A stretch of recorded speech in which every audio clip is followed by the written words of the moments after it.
Finally, some progress for congressional Republicans in the vote for House Speaker. Kevin McCarthy fighting for days to end a stalemate on the floor of the House. Even though Republicans have a slim majority in the House of Representatives, they simply couldn't agree on who should serve as Speaker.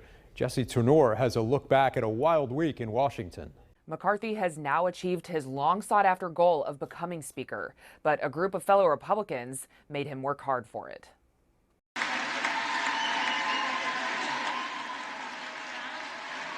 After days of repeatedly losing vote after vote, Kevin McCarthy will officially hold the House Speaker's gavel. You know, my father always told me, it's not how you start, it's how you finish.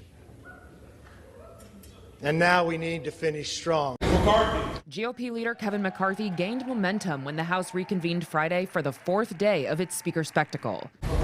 McCarthy opponents like South Carolina's Ralph Norman flipped their votes. You think we would be here had we not felt confident in what was going forward? Pennsylvania's Scott Perry said McCarthy agreed to their demands for changing House rules to give rank and file members more power. We have the framework of an agreement that allows us to keep moving forward in good faith to that end so that this place works for the American people. But Florida's Matt Gaetz made it clear he would never accept a Speaker McCarthy. He will not have the votes next week, next month, next year. Other Republicans, like Alabama's Dale Strong, supported McCarthy from the beginning. The last thing we need is someone, the Speaker, that doesn't want to be the Speaker. Without a Speaker, the chamber cannot swear in new members, organize committees, or consider legislation. It also prevents lawmakers from setting up offices in their home districts and receiving important intelligence briefings.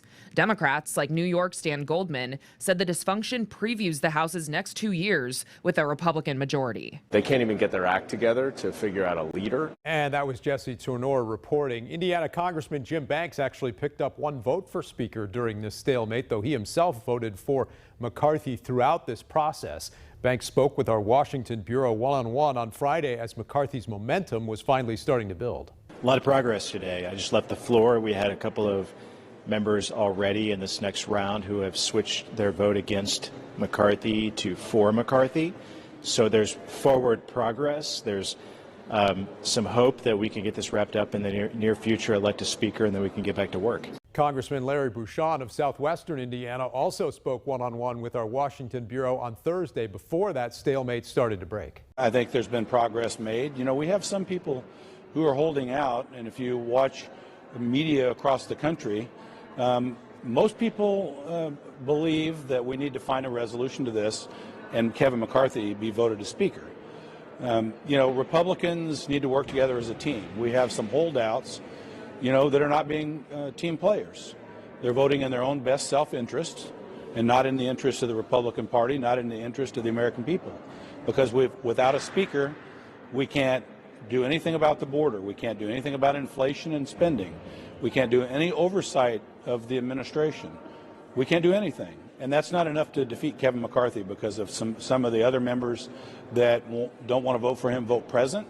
It lowers the threshold, and he'll get 213 votes at least, which will bring him the Speaker's chair.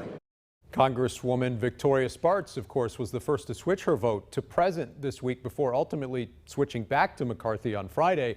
In a statement, she said, "We have a constitutional duty to elect the Speaker of the House, but we have to deliberate further. That's why I voted present."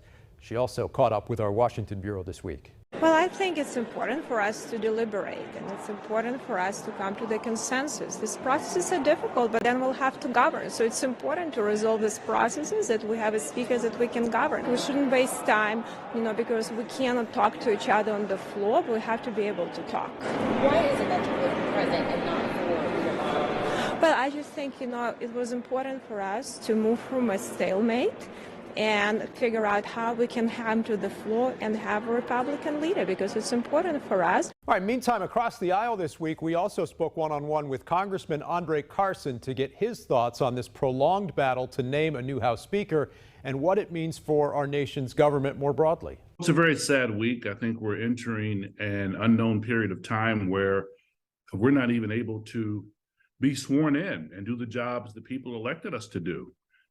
House Democrats began the 118th United on all 6 ballots.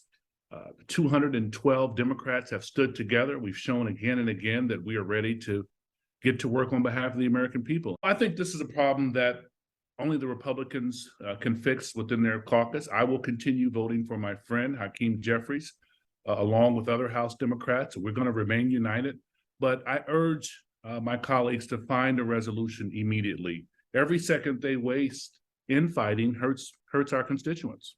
More reaction came this week from Congressman Jim Barrett of Indiana, who called the delays, quote, childish, and said every moment we waste not electing Leader McCarthy as Speaker is time we're taking away from fulfilling our commitment to Americans. Of course, this also impacted new members of Congress from Indiana like Aaron Houchin, who had to wait days to be sworn in.